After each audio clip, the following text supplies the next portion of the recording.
happening here? Who is making that abominable noise? Sorry, monsieur, we have struck a child, I believe. The child, Monsieur the Marquis, is dead. The coach struck him. This man is the father. Really, it is extraordinary to me that you people cannot take care of yourselves. Or your children. Always in the way. How do I know what injury you may have done to my horses? Here, give him that. Be brave, Gaspard. It is better for the poor little one to die so than to live in times such as these. He died quickly, without pain. Could he have lived an hour, as I believe? Oh, you are a philosopher, monsieur. How do they call you? Defarge. Of what trade? A vendor of wine. That is my shop. Well, philosopher and vendor of wine. Pick up that and spend it as you will.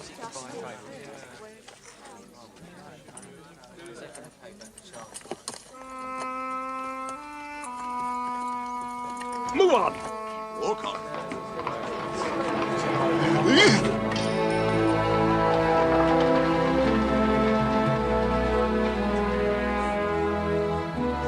It was the best of times.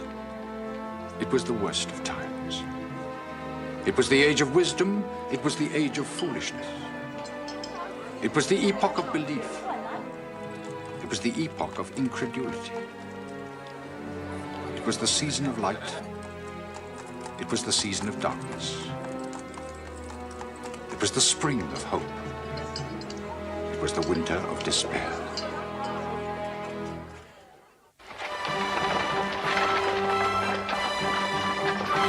Royal George, Dover. Royal George.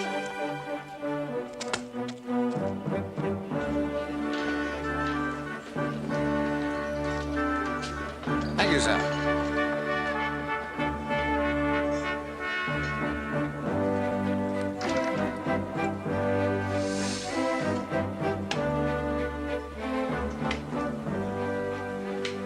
Good morning to you, sir.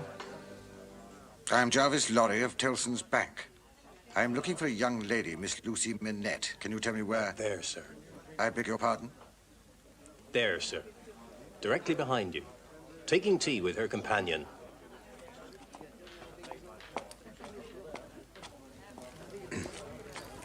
Miss Lucy? Mr. Lorry.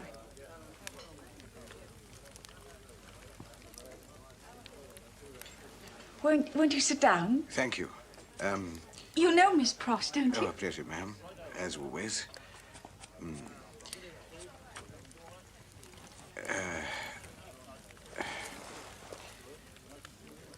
What is this all about, Mr. Lorry? The letter said it was of the utmost importance. Quite true. Although I must confess it's such an astounding revelation that Indeed, I hardly know how to tell you. Is it something so dreadful? On the contrary, it's wonderful news. You were too young to remember, of course, your father being thrown into prison. At that time, any French nobleman could imprison any French citizen with no questions asked. Does this concern my father's estate? No, not his estate. He left you enough to live comfortably, as we both know. Oh, Miss Lucy. Courage, Mr. Lorry. Your father, my dear child, your father has been found. What? Alive. He was left to die in prison. He did not die. Where is he? He's been taken to the house of an old servant of his in Paris, a man by the name of Defarge. It is in this house, above a wine shop, that we can find him. Will you be able to leave with me on the packet boat tomorrow? Oh, Miss Lucy. Good heavens, look what you've done. Did you have to frighten the child to death? What sort of a banker are you? Fetch the vinegar.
outside. There was an accident. Did you hear me? Yeah, here.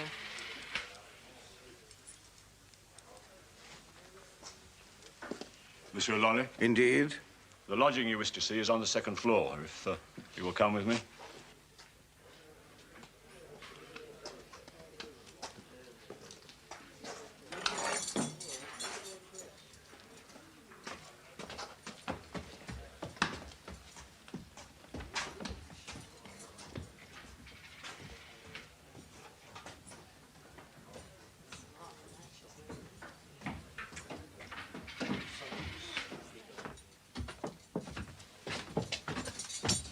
Is he alone?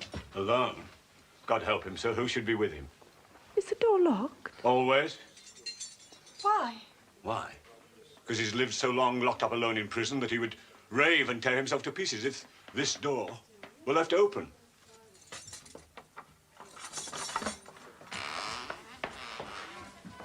Doctor?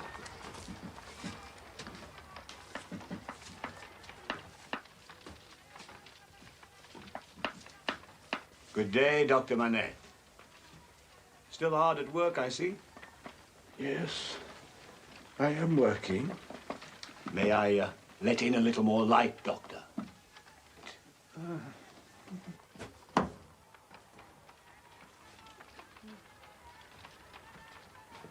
Doctor, you have visitors.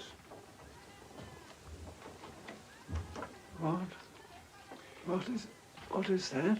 There is someone here to see you. Tell this gentleman what kind of shoes you make. Shoes? Can you describe the shoes for this gentleman? They are ladies' shoes. And the maker's name? Name? You ask my name? Yes. 105 North Tower. Sir, do you not remember me?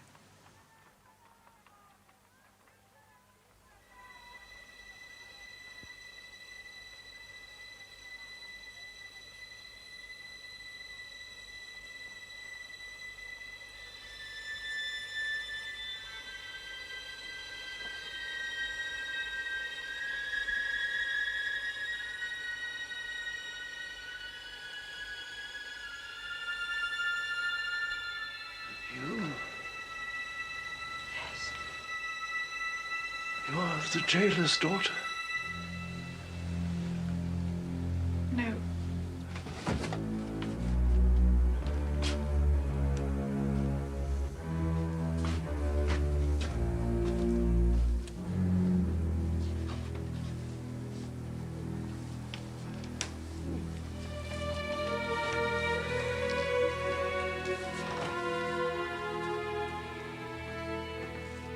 Who are you?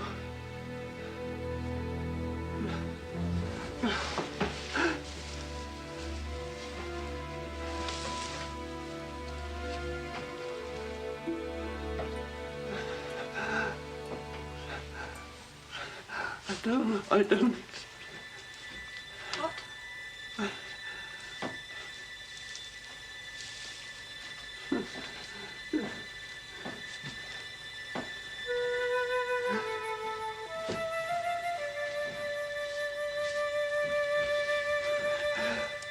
You see,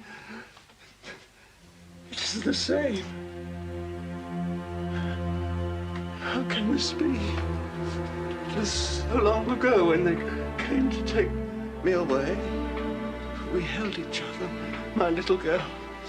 She was in my arms. Then when I arrived at the prison, I found these on my sleeve, and I've kept them ever since. How is this? Was it you? No, please.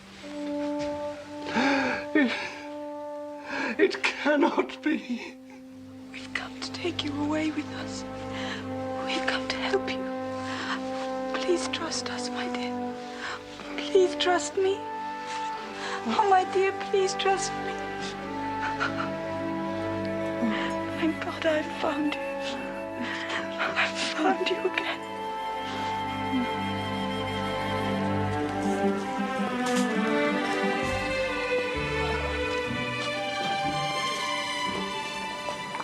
My tools. What? What's that? He wants his tools to make the shoes. Oh. One moment, Doctor. I shall be right back. Shall we, Doctor?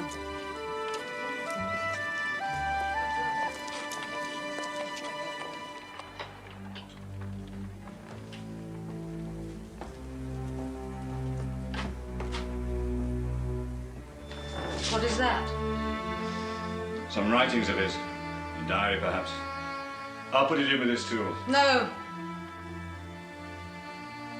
Give it to me. You shall keep it here. Why? To read, you fool. Godspeed. To the barrier.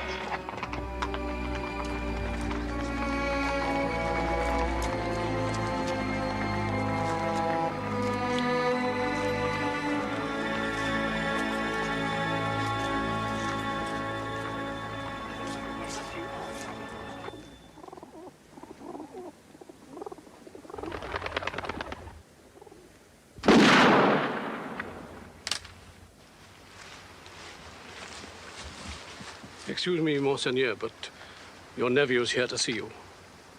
Well, what do you want? Be quick about it, I'm busy.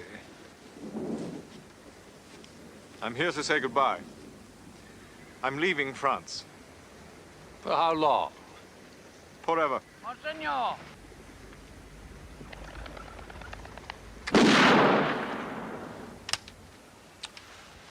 Where are your dogs? Dogs? You're shooting pigeon. Who fetches them? Oh, yes, well, I really don't care much for pigeon. I would be hard-pressed to think of anything in this world you do care for, except yourself. Yes, perhaps. Yes, well, that's quite true. It is no wonder the family is looked on with nothing but thoughts of fear and slavery. That I take to be a compliment. Get away, get away! Let me tell you, my dear nephew, fear and slavery keep the scum obedient. As long as the roof shuts out the sky. That may not be as long as you would suppose. The tide is turning. There's a new philosophy in the air. The people are going to rise up in righteous vengeance. Well, I shall continue to uphold the honor of our family, even if you will not. Honor? You can speak of honor. Sir, we have done wrong, and we are about to reap the fruits of that wrong. Never. In any case, I shan't be here to see it. France is your natural destiny. Accept it or be lost. I regret to say that France is already lost to me now. A wilderness of misery and ruin. I'm going to live elsewhere. By what means? By my own labor. Really? Where? England. I dare say if I stay here any longer, you might contrive to have me put in prison. Indeed. Would that I still had the power. Goodbye, Monseigneur. I hope never to see you again.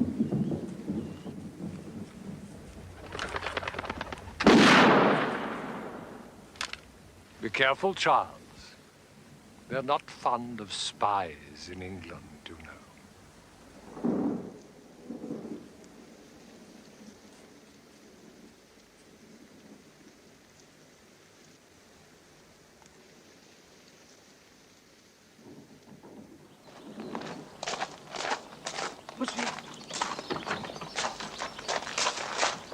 Monsieur, I beg you, take me with you to England. I can't work here any longer with him. And if the people rise up against the family... My dear Gabelle, you're perfectly safe here. You're a servant, not a member of the family. But I've served the family for so long. Indeed you have, my good friend. For as long as I can remember. But you see, I am no longer in any position to keep a servant. I must try to make a living for myself. I am sorry, Gabelle. But you have my promise, my sacred promise that no harm will ever come to you. Goodbye, my good friend.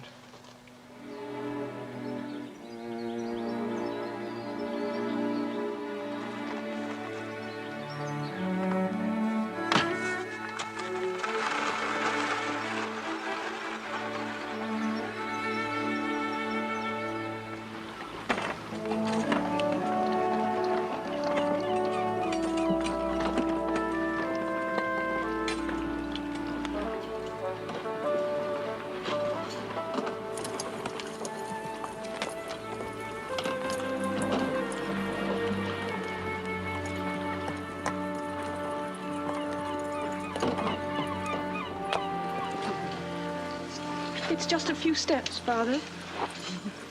There's a packet boat waiting. I feel so tired. Mr. Lorry! Miss Pross!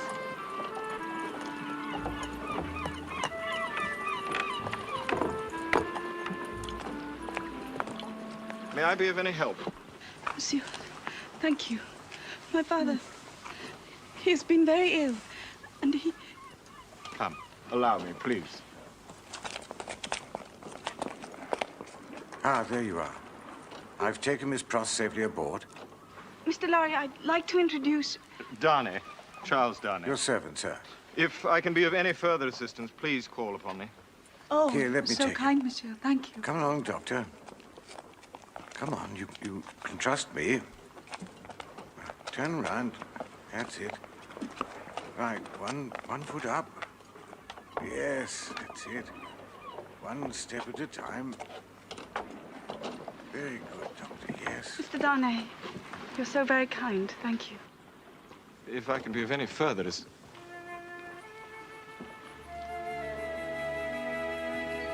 Good evening.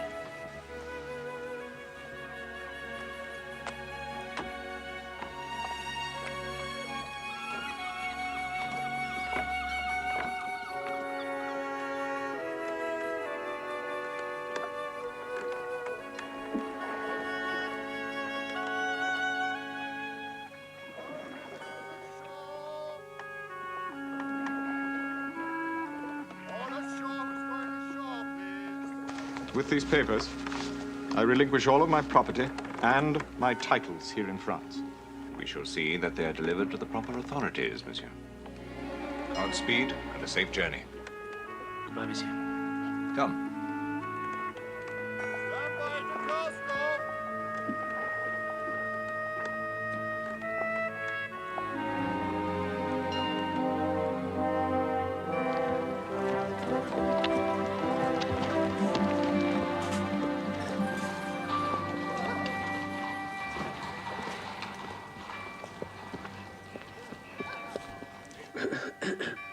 Here we are, sir.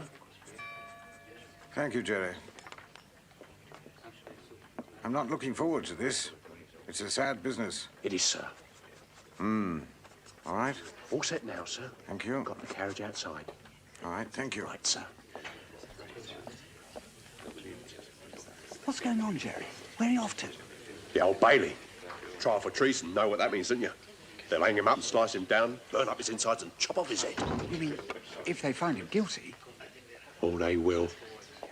They always find him guilty.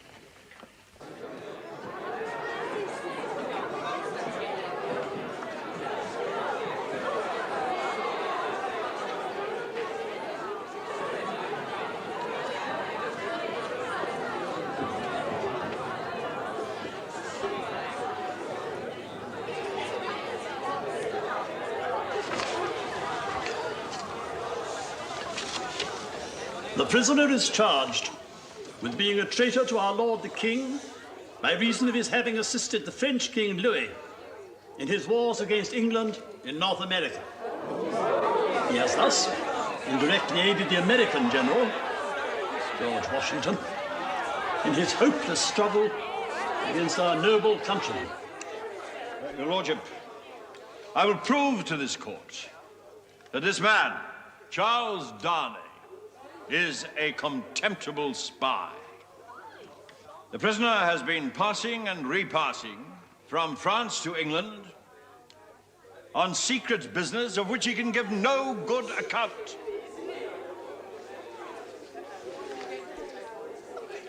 Stephanie, good God, man, there's a trial going on here. Get hold of yourself. Late night. Sorry.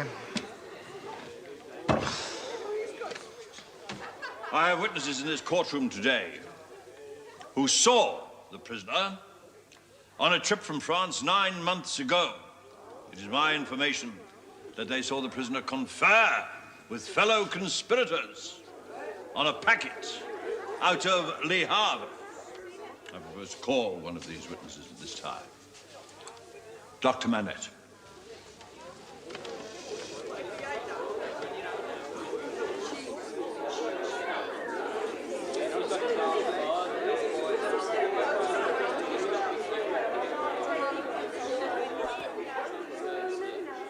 Dr. Manette, can you identify the prisoner as your fellow traveler returning from France? Unfortunately, I was recovering from a long illness at the time. My mind was a blank, you see, for a long period. And I can only thank a gracious God now for restoring my faculties once again. Once again, can you identify the prisoner? No. Were you traveling alone? I was accompanied by Mr. Jarvis Lorry and my daughter. Thank you. I now call Miss Lucy Manette.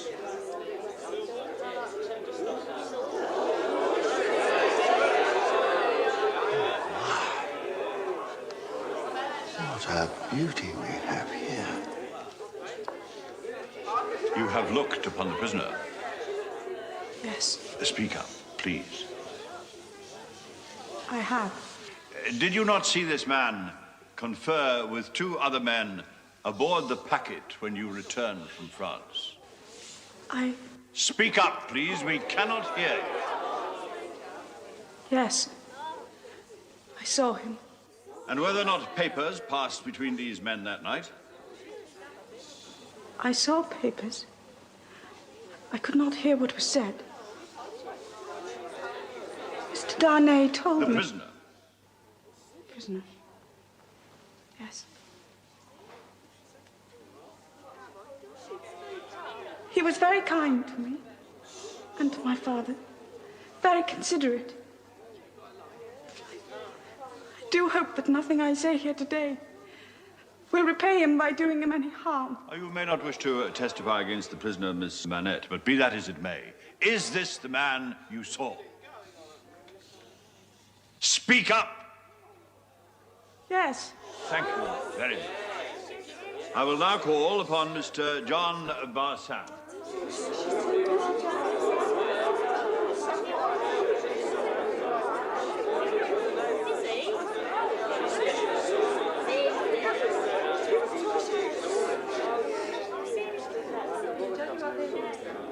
I saw the prisoner with my own eyes. I watched him as he passed on secret information to 2 French gentlemen on 3 different occasions.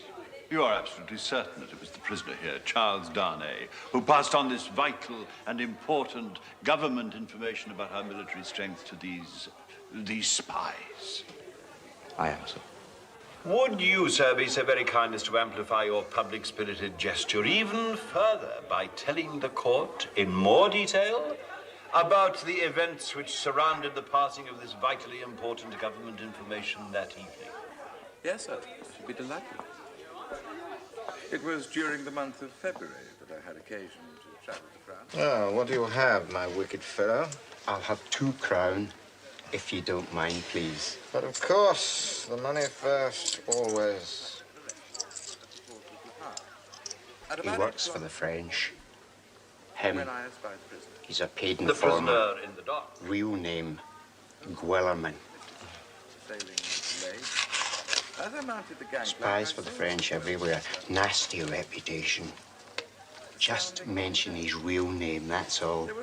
You do that, and he'll suddenly forget what he's here for. Who paid him this time? Who knows? Someone in France. Doesn't matter. You want him to shut up? Mention his real name. Their air was decidedly conspiratorial. Then the papers were passed between them. The 2 Frenchmen disembarked, and the prisoner went to his cabin, where he stayed for the rest of the journey. I thank you for your testimony, sir. And I wish to commend you now in this courtroom for the noble and patriotic duty of coming forward to identify this traitor. Blood, the defense will question the witness. You may proceed. What do you live upon, sir? Property? What property? I can't precisely remember where. This information that you say you saw passed on, did you actually read it? Yes, sir. But I didn't study on it. Marked secret, you know. How much did you receive to give this evidence today? Nothing. Nothing at all to lay a trap for this prisoner? No. You swear to that? I do. My lad, I have no further questions of this witness. Oh, just one moment, my lad, if I may.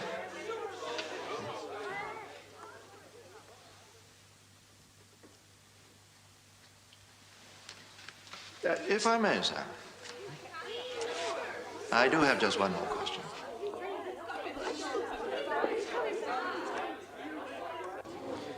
Tell this court that you're absolutely certain in your identification of this prisoner. Yes, sir. Have you ever seen anyone who looked like the prisoner? Not so much as I'd be mistaken. I ask you then to look upon my learned colleague here, Mr. Sidney Cotton. And stand next to him.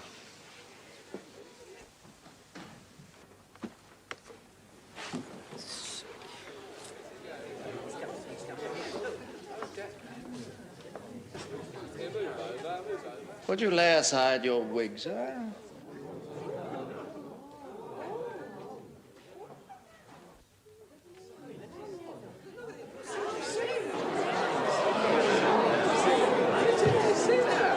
Are they not very much like each other? Look closely, sir.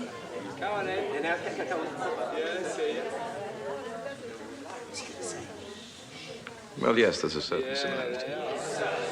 But I'm not mistaken. The man I saw on the wharf was the prisoner, Charles Dunley. I should like to probe your memory a little further, Mr. Guilliman. Yes? Would you like a closer look, perhaps, Mr. Guilliman? The name of the witness is Bart, sir. Oh, yes, of course. Forgive me. Speak up, sir. Do you remain certain in your identification?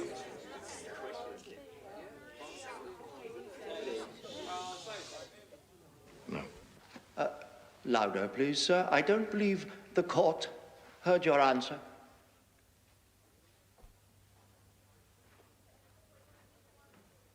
No.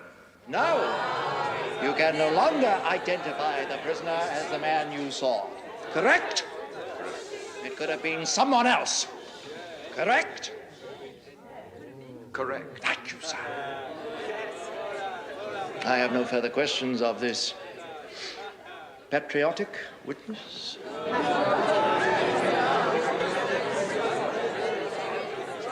I don't understand what happened to him.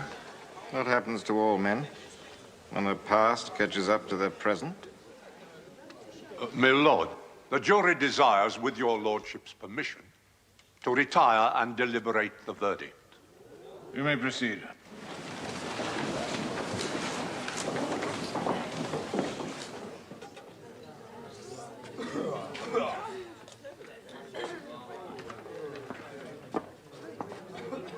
If I may inquire, Mr. Lorry, the young lady seemed quite distressed. How's she faring now? She's recovering, thank you. I'll tell the prisoner.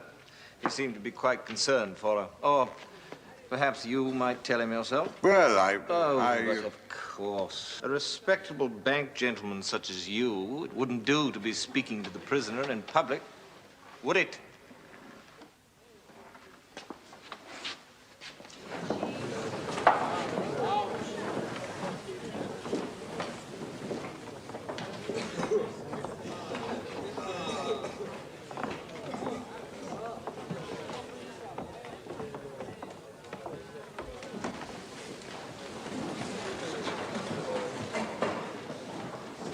the jury reached a verdict?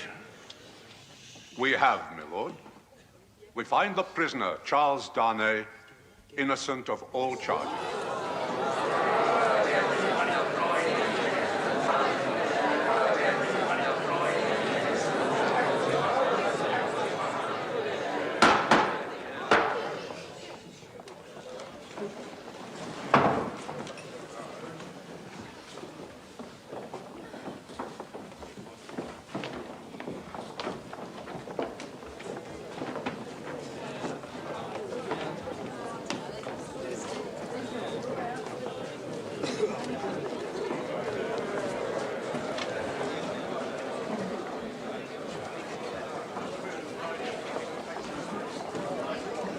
Well, Mr. Darnay, I'm happy to have brought you off with honor. Indeed, sir. You have saved my life. Thank you, sir. I did my best. My congratulations, sir, upon your vindication. And you have my regret, good doctor, that I brought you and your lovely daughter into this. Thank you, Doctor. Well, come along, my dear. Good fortune to you, sir. So, Mr. Lorry, it seems that men of business may now speak to Mr. Darnay. Men of business are not their own masters, sir. We must think of the house we serve more than ourselves. Don't be nettled, Mr. Lorry. I am certainly not nettled. And I am not certain what you have to do with this matter at all. As far as I can see, it's none of your business. Quite right. I have no business. It's a pity you haven't, sir, because if you had, you might leave us and attend to it. Lord love you, sir, no. Then perhaps you might realize that business is a good and respectable thing. Mr. Darnay, I hope you've been preserved for a prosperous life. Good day to you, sir. Good day. Well, if you'll excuse me, gentlemen, I have work to do. It's a strange chance, wouldn't you say? I beg your pardon? That you and I, two lookalikes, should be thrown together on such an occasion? Frankly, I don't see all that much resemblance, but I hardly feel part of this world again as yet. Yes. It's just a few moments ago that you were pretty far advanced on your way to another. Come. Let me show you to the nearest tavern. Oh, do come along, Mr. Darnay. I've done nothing but dream of a good wine while these numbskulls were deliberating which world you should belong to.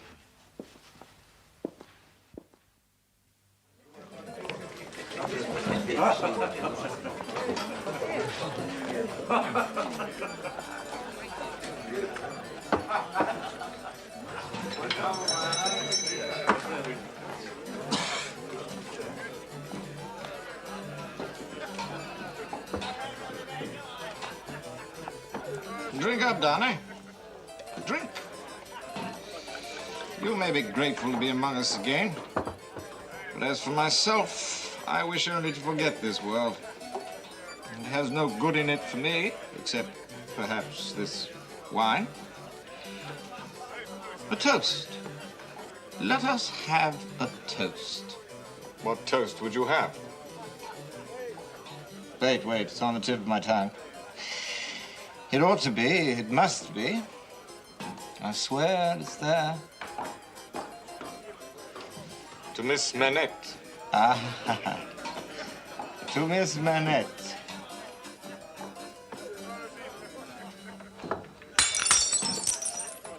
There's a fair young lady to hand to a coach in the dark. Yes. Tell me, how does it feel to be pitied by and wept for by such an angel? Is it worth being tried for one's life? Is it, Darnay? Yes, I dare say it is. I would even suggest that an angel such as this is worth giving up a life of dissipation for. Oh, dear, did I say that? Well, I mean it, yes. For this particular angel, oh, yes. Another question. The truth, sir. Do you think I particularly like you? Really, Mr. Carton, I have not asked myself that question. Ask it now. You have acted as if you do, but I doubt that you do. Indeed.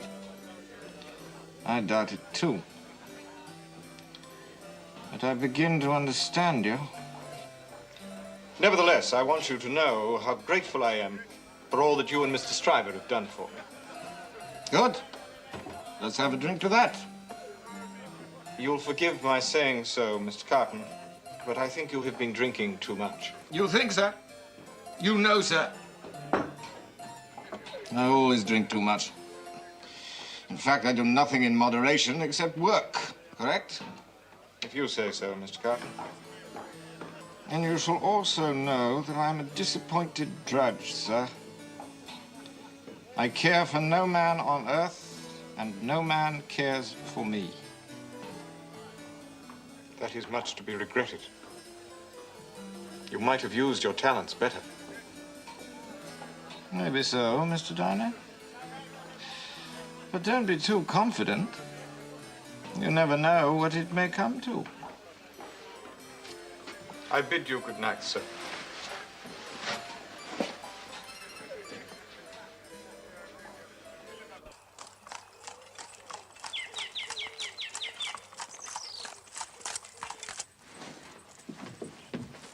Miss Pross!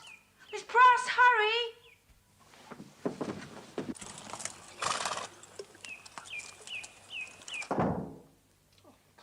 Come in, please.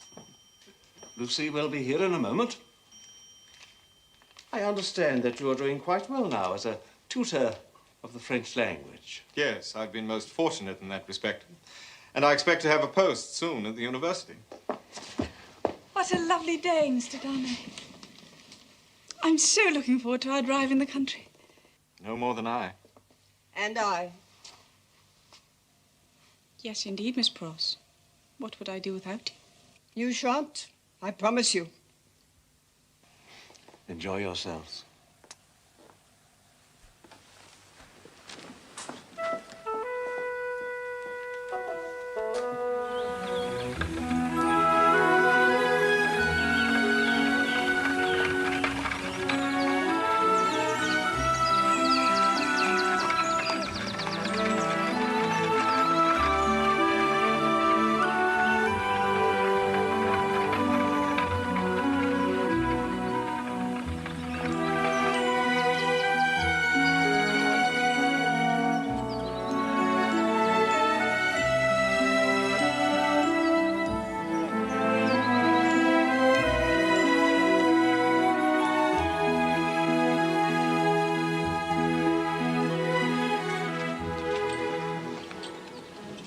We're going for a stroll, Miss Pross.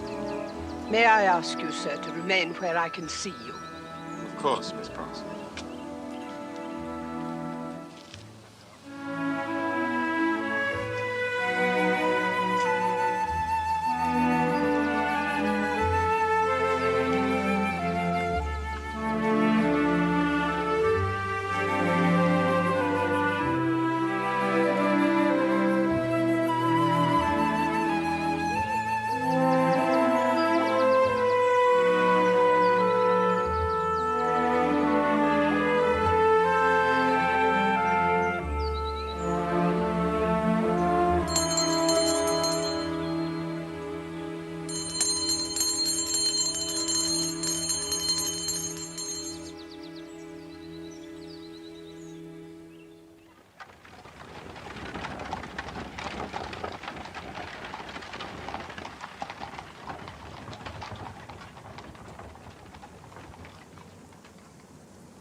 Good evening, Monseigneur.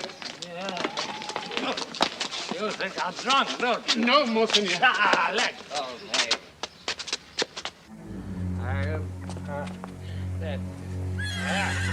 People, it's... Take your hands off.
Why, Mr. Carton. Do come in.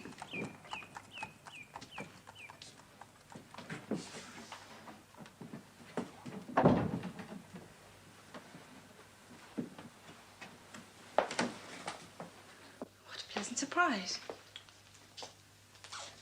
I just stopped by for a moment to inquire if... that is to say, I've been invited to a regatta in Devon on Friday, and I was wondering, hoping, perhaps, you might be able to join me. Oh, dear. I'm sorry, Mr. Carton, but I promised Father that I would go with him to Hastings on Friday, a medical conference. Oh, I see.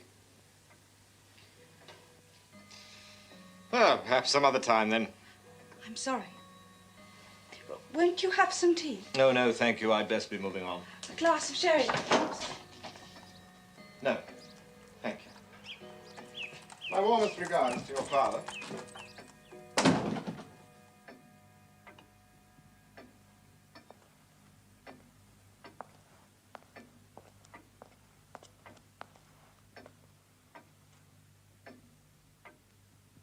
Sir, I do not doubt your loving Lucy.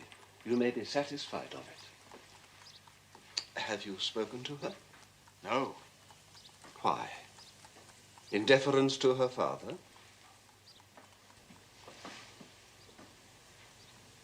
I have seen you, Doctor. I have watched the two of you together. I have seen an affection so unique, so touching that That is why I hesitate. She is devoted to you with all of her heart. You were lost to her, and your return has brought her nothing but happiness. How can I then bring my love between you?